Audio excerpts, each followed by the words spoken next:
Republican leader, Gallagher.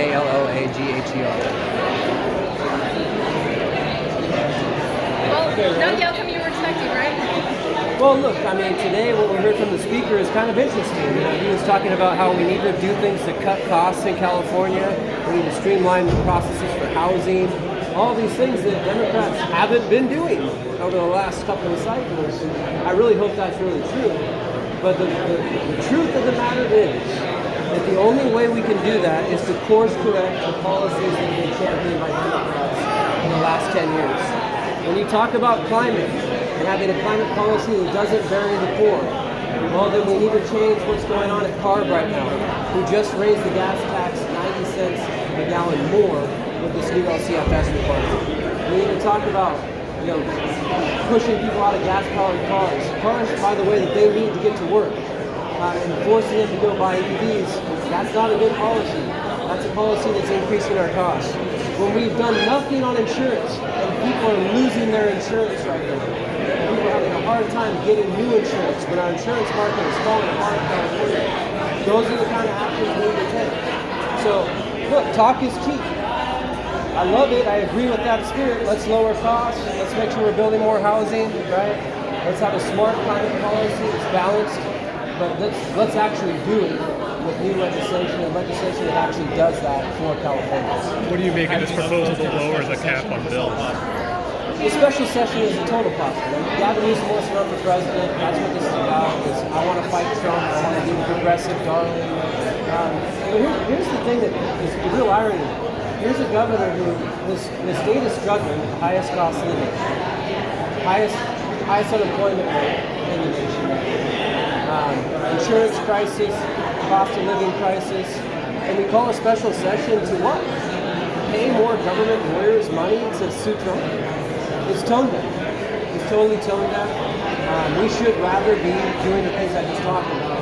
Let's get serious about the issues affecting everyday California. Minority Leader, you maybe missing something. You know, a lot of businesses are still leaving the state because of higher taxes. A lot of businesses are leaving the state because of higher taxes. What is that? Oil companies, etc. What do you have to say about them and the future of the state of our economy? Because those businesses are taking a lot of. Right. Yes. Yeah, we're losing businesses. And, the speaker highlighted a small business couple that owns a small business here in Sacramento. I want to do things that help those folks, right? But far too many of them, their costs have gone too high, and they're going out of business. We even took away net operating loss deductions for small businesses last year. People need that. They need to be able to deduct those losses against their taxes. That was a big thing for small business. And big businesses are leaving, right? Phillips 66 closing down. That's going to hurt our gas prices low. So we need to course correct the policies. It's all about the policy, lady.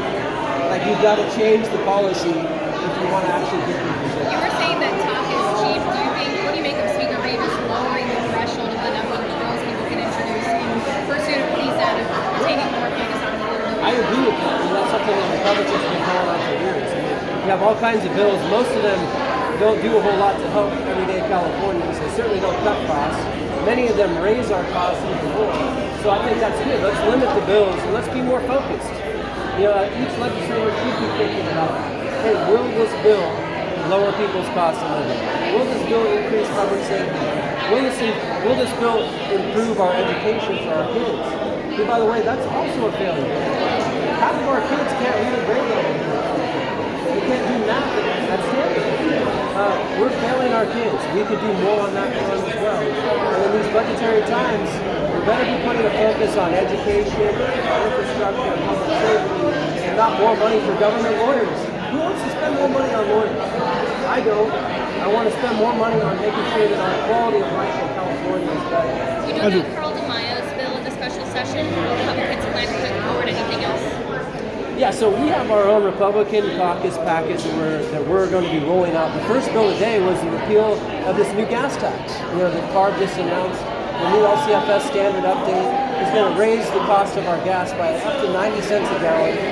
We are, right off the bat, Republicans are saying, let's repeal it. And let's rein in CARB and these other agencies while we're at it, right? Let's rein in the PUC, who keeps approving rate increase after rate increase. People are paying too much for their utility and electricity costs already. But that it continues to go. This legislature, you want to talk about being a co-equal branch of government? The Speaker talked about that too. We haven't done that yet. This legislature continues to kowtow to the government. They don't stand up to them. They don't stand up to the executive agencies and the things that are cost. We should. And Republicans on day one are going to do that. That's why we introduced that bill. More to come. You sent a letter to a President-elect Trump. Did you get a response? I haven't gotten a response yet, but the spirit of that was, hey, let's work with the president. I think it's a better approach to say, let's work with this president-elect. One of the things that President-elect Trump is talking about is lowering energy costs. How can we make sure that energy costs are lowered? We should do that. That's a huge thing for our constituents.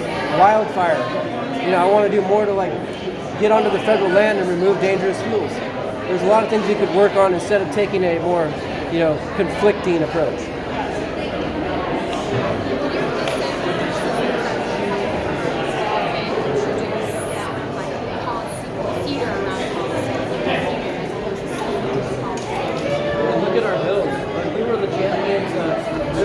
Results on fentanyl drugs and providing real accountability.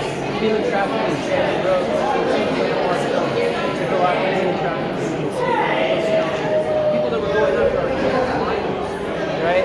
We are the ones that have introduced real measures to repeal the taxes and increase our gas costs. So we've been introducing very substantive measures. The problem is the Democrats don't even give them a hearing sometimes. And when they come to a vote, it's party line vote. It should be about the people, not about party, but about ideas. And if you're really going to cut costs, you have to change policy.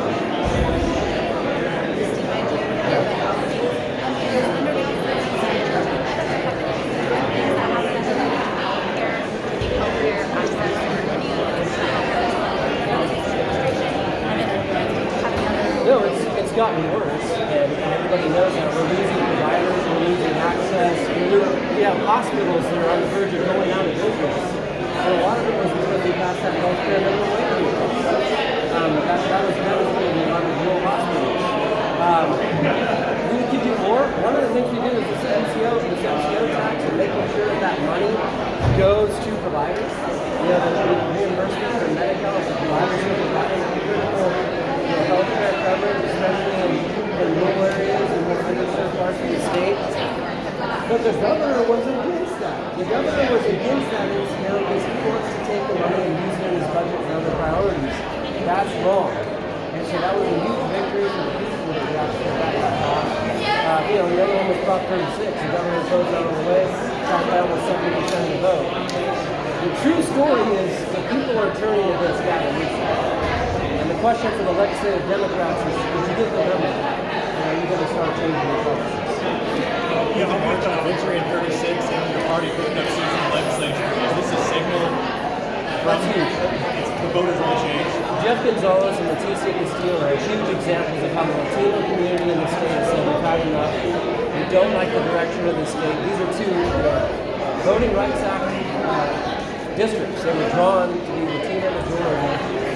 And these Republicans won the seat because they talked about the need for affordability, public safety, real solutions for homelessness, education for our kids. Kids aren't getting what they need. They were talking about all those things, and you saw they won. Imperial County, which has voted overwhelmingly for Democrats over many cycles, this cycle voted Republican, voted for Donald Trump. So these are some big things that are obviously going on. There's obviously a shift there. Still a Democratic state, but we are seeing more and more of a shift towards Republican. The Costello race, Castillo. Yeah, I mean that was pretty amazing. She's amazing. 20,000 to a million. Look at that. Did that have to do with the drunk driving convictions of her opponent, or were people sending a bigger? I think it had to do with the amazing candidate who refused to back down and refused to be told no. And she went out there and she talked to people, she knocked doors relentlessly, and talked to a lot of families about the real issues facing them. And I think you had a Democratic candidate who thought it was just going to be handed to her. Leticia Castillo, I think, proved everybody wrong, and that's what she said. Yeah, that with state affairs or a new news service, the whole legislation on Republican Bill of Rights, is that presented that bill of rights because if you remember the end of last session, people actually got shut down. They're not allowed to debate. We had people saying arbitrary time limits on what you could debate just to push through bills at the last minute without full discussion and debate. That's wrong. And we're just saying, hey, rules have to be fair, and you got to treat the minority equally. Bill is saying that our Republican Assembly member. And also, every bill should get a hearing. Every bill should get a hearing. And members should have the right to debate. All the Democrats voted against it. Yeah, they all post party line. Yeah.